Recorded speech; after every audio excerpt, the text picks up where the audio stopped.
Hello. हमारा post arrest procedure चल रहा था, मतलब अरेस्ट होने के बाद में अब कौन सा प्रोसीजर स्टार्ट होगा वो हमारे चल रहे थे पोस्ट अरेस्ट प्रोसीजर के। पोस्ट अरेस्ट प्रोसीजर के कुछ सेक्शन हमने प्रीवियस वीडियो में कवर कर लिए थे। तो अगर हमें आप जब जाएंगे तो पोस्ट अरेस्ट प्रोसीजर पार्ट 1 और इस वीडियो में होगा पोस्ट अरेस्ट प्रोसीजर पार्ट 2 करके टाइटल में आपको मिल जाएगा। वो पार्ट 1 में अपन ने सेक्शन 51, 52, 53 कवर कर लिए थे। आज हम कवर करेंगे रिमेनिंग जो सेक्शन बच जाते हैं 54, 54A, 58, 59। ठीक है, ये सारे सेक्शन हम आज कवर करेंगे। वो तीनों सेक्शन में एक बार आपको रिमाइंड करा देती हूँ। 51 था सर्च, अरेस्टेड पर्सन को सर्च कर रहे थे। 52 में उसके पास जो ऑफेंसिव वेपन मिल रहे थे उनको सीज कर रहे थे। और 53 में क्या था, पुलिस ऑफिसर की रिक्वेस्ट पे उसका मेडिकल एग्जामिनेशन था। ओके, तो अब आप आ जाइए आज 53A। 53 आप बैक में ऊपर कर लीजिए।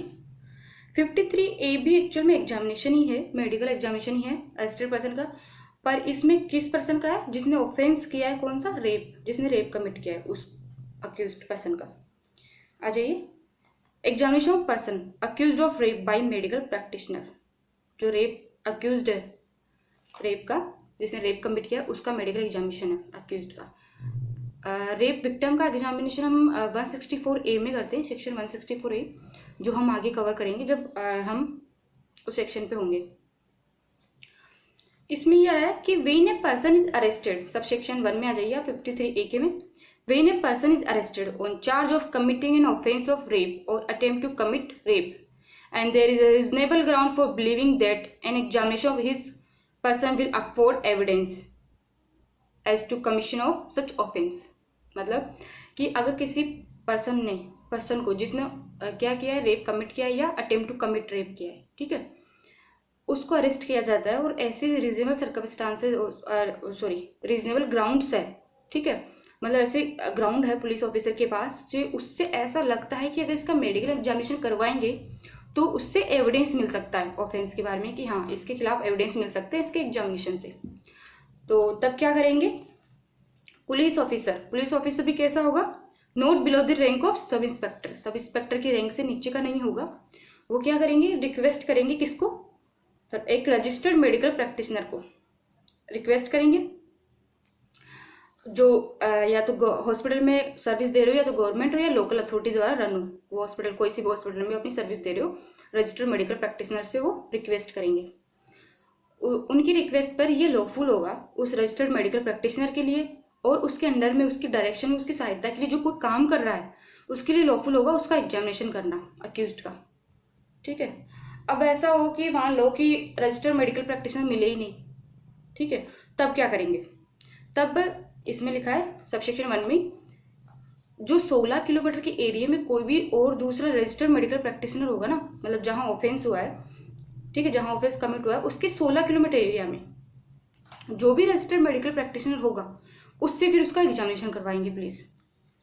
ठीक है, अब इसकी लास्ट लाइन में आप आ जाइए, इसमें लिखा है use such force as is reasonable necessary for that purpose. मतलब वही है जो 53 में था कि फोर्स यूज कर सकते हैं, इसमें वही है कि हाँ उसका एग्जामिनेशन करने के लिए रीजनेबल फोर्स भी यूज कर सकते हैं, मतलब वो आनाकानी करे, ठीक है, अपना एग्जामिनेशन नहीं करवाए वो, तो उसके लिए वो एक रीजनेबल फोर्स भी यूज कर सकते हैं। वो रीजनेबल होगा, ऐसा नहीं कि ज्यादा फोर्स भी उसके लिए नहीं, reasonable.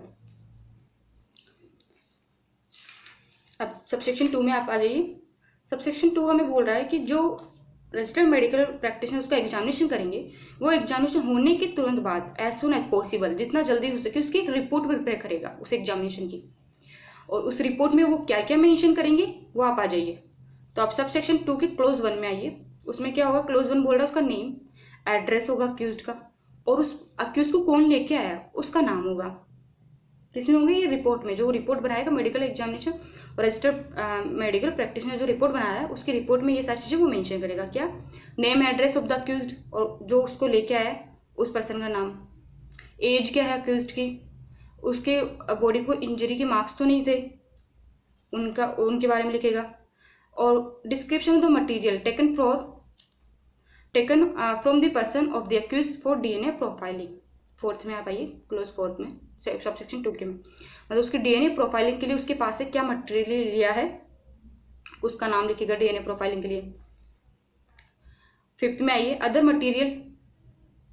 Material particular is reasonable detail, और भी कोई अदर पर्टिकुलर मटेरियल जिससे लिया है एग्जामिनेशन के लिए उनकी भी डिटेल्स वो मेंशन करेगा।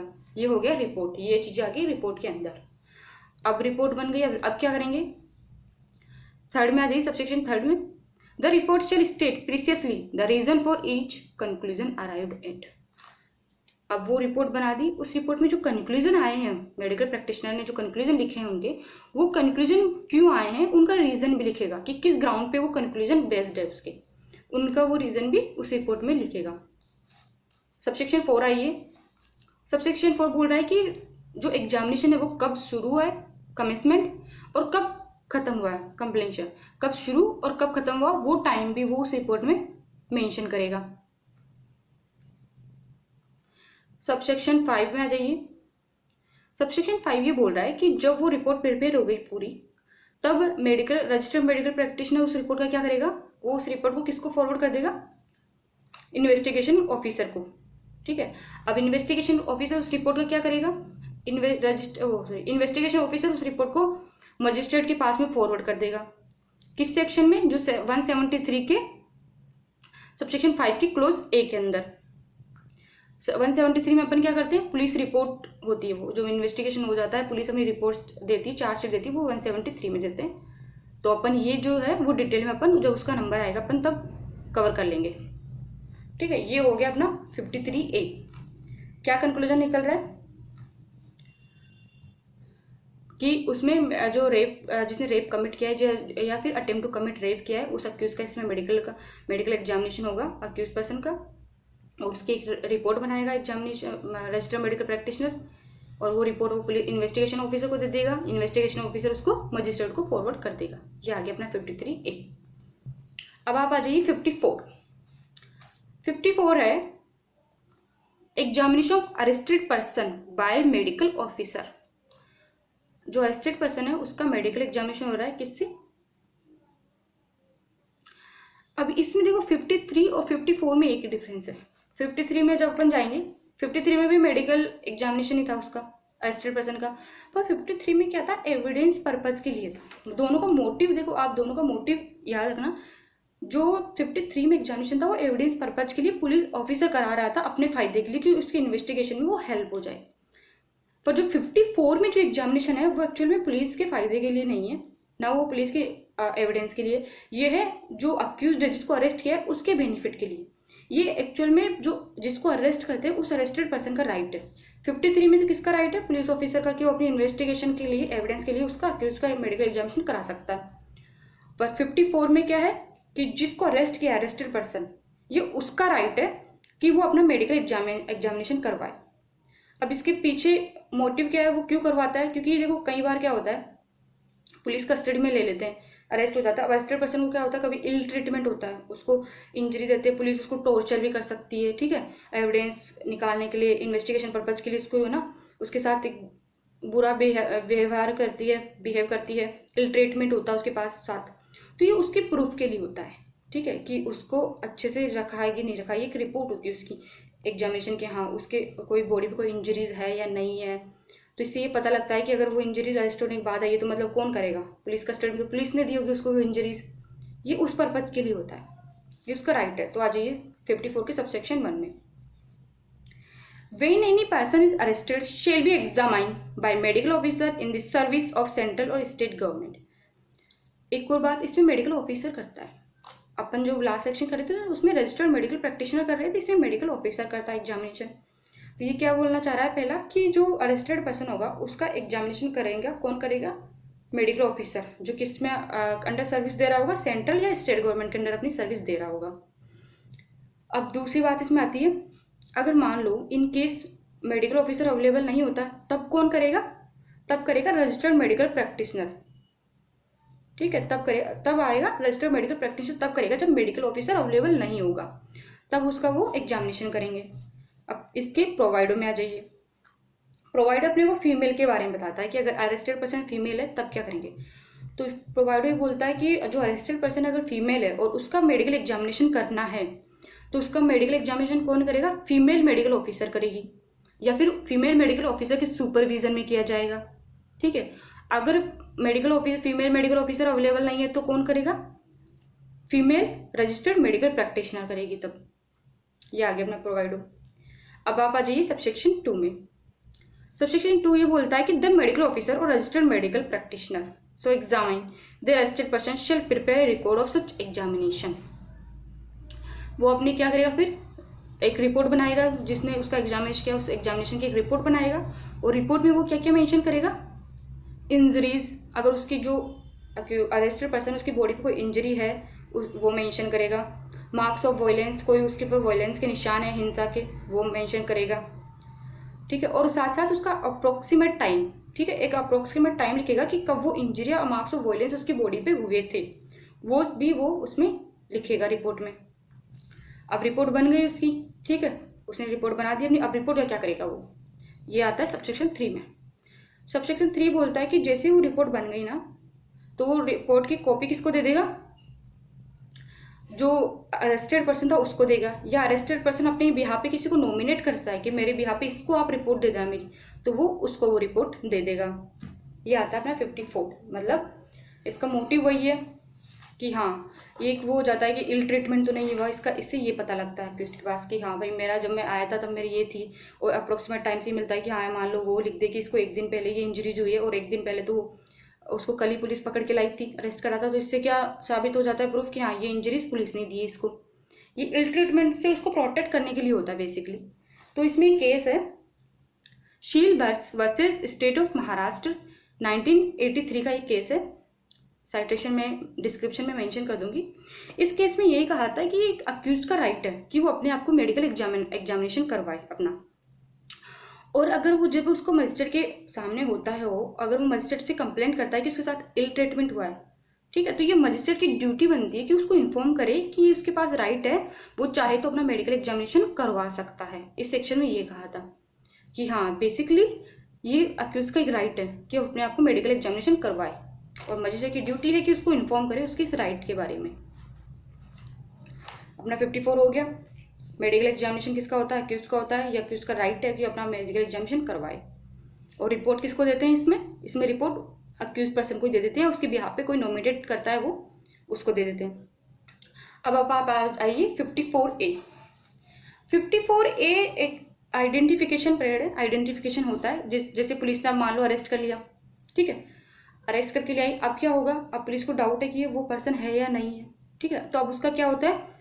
एक पर्सन से उसका आइडेंटिफिकेशन होता है जो ये जानता है कि ये वही पर्सन है कि नहीं है, वो पहचानता है इसको। जैसे मूवीज में कभी कभी होता है ना कि वो सारे अरेस्टेड पर्सन को खड़ा कर देते हैं इनमें से कौन है, या ये वही है क्या जिसने ऑफेंस किया है, उस टाइप से उसका आइडेंटिफिकेशन पीरियड है ये। 2005 में अपना ये सेक्शन ऐड हुआ था। चलिए 54A कंटिन्यू करते हैं। ये है where a person is arrested on charge of committing an offence and his identification by any other person is considered necessary for the purpose of investigation of such offense। किसी person को arrest कर लिया offence के किसी offence के under, ठीक है, तो उसका और लगता है कि उसका आइडेंटिफिकेशन नेसेसरी है, कुछ एक पर्सन से या दो से अधिक जो पर्सन है उनसे उसका आइडेंटिफिकेशन होना नेसेसरी है। किस पर्पज के लिए? इन्वेस्टिगेशन पर्पज के लिए उसका आइडेंटिफिकेशन नेसेसरी है, तो उसका आइडेंटिफिकेशन करवाएगी। अब आइडेंटिफिकेशन के लिए ऐसा नहीं कि पुलिस खुद ही आइडेंटिफिकेशन करवा दे, नहीं। अब इसके लिए क्या करेगी पुलिस? इसके लिए पुलिस में जो ऑफिसर इंचार्ज होगा उस पुलिस स्टेशन का, ठीक है, वो officer in charge of police station क्या करेगा? मजिस्ट्रेट को जिसके जुडिक्शन में वो है, ठीक है, जिसके पास जुडिक्शन है, उसको रिक्वेस्ट करेगा उसका मेडिकल एग्जाम उसका आइडेंटिफिकेशन कराने के लिए। अब वो मजिस्ट्रेट क्या करेगा? अक्यूज को डायरेक्शन देगा फिर कि आप अपना आइडेंटिफिकेशन करवाइए। जो कोर्ट जो मैनर बताएगा, डायरेक्शन जो जिस मैनर में देगा उसमें वो उसको डायरेक्ट करेगा कि आप इस मैनर में अपना आइडेंटिफिकेशन करवाइए, तब उसका आइडेंटिफिकेशन होता है। अब प्रोवाइडो आ जाइए। प्रोवाइडो जो पहला प्रोवाइडो है ये 2013 में अपना ऐड हुआ था। ये अपना बोलता है कि जो अगर मान लो अरेस्टेड पर्सन का जो आइडेंटिफिकेशन कर रहा है ना, जिस पर्सन को लेके आए आइडेंटिफिकेशन के लिए, वो मेंटली और फिजिकली डिसेबल है, ठीक है, उसका आइडेंटिफिकेशन कैसे होगा? देखो नॉर्मल वे में तुम क्या कर रहे थे, officer in charge police station magistrate को रिक्वेस्ट कर रहा था, मजिस्ट्रेट अरेस्टेड पर्सन को डायरेक्ट कर रहा था कि आप अपना मेडिकल एग्जामिनेशन करवाइए। पर इसमें क्या होगा, मजिस्ट्रेट जो होगा ना, अगर वो मान लो जो आइडेंटिफिकेशन करेगा पर्सन वो मेंटली और फिजिकली डिसेबल है, तो मजिस्ट्रेट उस सिचुएशन में क्या करेगा, अपनी सुपरविजन में, खुद की सुपरविजन में वो आइडेंटिफिकेशन करवाएगा और साथ साथ ये इंश्योर करेगा, ठीक है, ये पक्का करेगा, ये इंश्योर करेगा कि जो वो स्टेप्स ले रहे हैं या जो तरीका अपना रहे हैं ना आइडेंटिफिकेशन का, वो उस पर्सन के लिए कंफर्टेबल हो, सुविधाजनक हो, कंफर्टेबल हो जो आइडेंटिफिकेशन कर रहा है, ठीक है। ऐसा नहीं कि वो उसके लिए अनकंफर्टेबल वे हो आइडेंटिफिकेशन का, क्योंकि वो मेंटली और फिजिकली डिसेबल है, इसलिए उसके कंफर्टेबल जोन में, उसके लिए जो कंफर्टेबल तरीका है ना आइडेंटिफिकेशन का, वो तरीका अपनाएंगे वो। और ये किसके सुपरविजन में होगा, मजिस्ट्रेट खुद के सुपरविजन में कराएगा ये। इसका दूसरा प्रोवाइडो है, दूसरा प्रोवाइडो ये बोलता है हमने को कि जो भी एग्जामिनेशन होगा ना, जो आइडेंटिफिकेशन होगा ना, जब वो पर्सन मेंटली और फिजिकली डिसेबल है, जब वो आइडेंटिफिकेशन कर रहा है, तो वो सारा आइडेंटिफिकेशन वीडियोग्राफ होगा, उसका एक वीडियो बनाया जाएगा, ठीक है, ये अपने को बता रहा है 54A आइडेंटिफिकेशन परेड हो गई। अब आप आ जाइए, देखिए 55 तो अपन ने कर ही लिया था, ये था अपना एडिशनल पावर थी अरेस्ट की, पुलिस ऑफिसर के एडिशनल पावर्स ऑफ अरेस्ट, वो अरेस्ट करने के लिए और क्या क्या कर सकते हैं, वो अपने 55 कर लिया था। 55, 56, 57 ये सारे हम पढ़ेंगे नेक्स्ट टॉपिक में, किसमें, अरेस्टेड पर्सन के राइट्स में, ये इसमें आ जाएंगे। अब आप आइए 58 जो इस पोस्ट अरेस्ट प्रोसीजर का पार्ट है, सेक्शन 58। सेक्शन 58 हमें बोलता है पुलिस टू रिपोर्ट एप्रीहेंशन, मतलब पुलिस अब जो जिन को भी पकड़ेगी ना उसकी रिपोर्ट करेगी। 59 आगे 58 क्या बोल रहा है, officer in charge of police station shall report the district magistrate और if so direct to the sub divisional magistrate, मतलब जो ऑफिसर इंचार्ज होगा पुलिस स्टेशन का, वो जितने भी उसके जो पुलिस स्टेशन में जितने को भी उसने अरेस्ट किया है, जितने पर्सन्स को भी, उसकी सारी रिपोर्ट वो किसको देगा, डिस्ट्रिक्ट मजिस्ट्रेट को, ओके। और अगर मान लो डिस्ट्रिक्ट मजिस्ट्रेट डायरेक्ट करता है कि आप सब डिविजनल मजिस्ट्रेट को रिपोर्ट करो, तो वो उसको भी वो रिपोर्ट देगा सब डिविजनल मजिस्ट्रेट को उसके डायरेक्शन में, कि चाहे से, और नो मैटर, ये कोई फर्क नहीं पड़ता कि जिसको अरेस्ट किया है उसको बेल मिली या नहीं मिली, मतलब वो बेलेबल था या नॉन बेलेबल था, वो बेल पे छोड़ दिया कि नहीं छोड़ा, इससे कोई फर्क नहीं पड़ता। उसने जितनों को अरेस्ट किया वो उस सबकी रिपोर्ट किसको देगा, डिस्ट्रिक्ट मजिस्ट्रेट को, और अगर डायरेक्ट करता है वो डिस्ट्रिक्ट मजिस्ट्रेट तो सब डिविजनल मजिस्ट्रेट को उसकी रिपोर्ट करेगा अरेस्ट की। अब 58 हो गया, 59 में आ जाइए।